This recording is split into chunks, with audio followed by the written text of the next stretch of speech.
شروع اللہ کا نام لے کر جو بڑا مہربان نہایت رحم والا ہے۔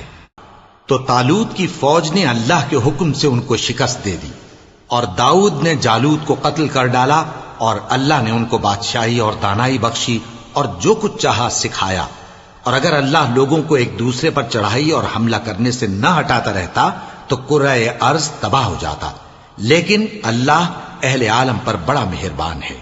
یہ اللہ کی آیتیں ہیں جو ہم تم کو سچائی کے ساتھ پڑھ کر سناتے ہیں، اور اے محمد صلی اللہ علیہ وآلہ وسلم تم بلا شبہ پیغمبروں میں سے ہو۔ یہ پیغمبر جو ہم وقتاً فوقتاً بھیجتے رہے ہیں، ان میں سے ہم نے بعض کو بعض پر فضیلت دی ہے۔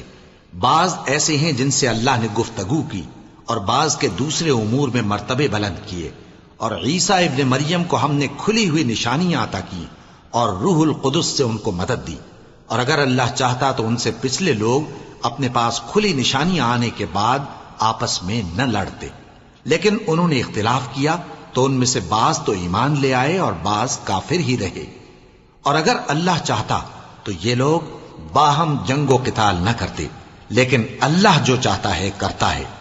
اے ایمان والو، جو مال ہم نے تم کو دیا ہے اس میں سے اس دن کے آنے سے پہلے پہلے خرچ کر لو جس میں نہ اعمال کا سودا ہو اور نہ دوستی اور سفارش ہو سکے، اور کفر کرنے والے لوگ ظالم ہیں۔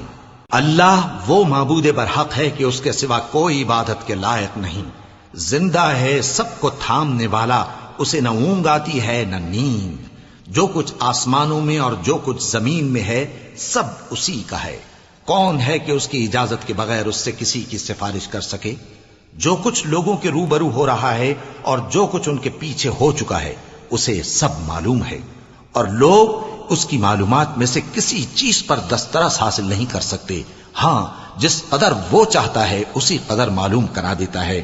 اس کی بادشاہی اور علم آسمان اور زمین سب پر حاوی ہے، اور اسے ان کی حفاظت کچھ بھی دشوار نہیں۔ وہ بڑا عالی رتبہ ہے، جلیل القدر ہے۔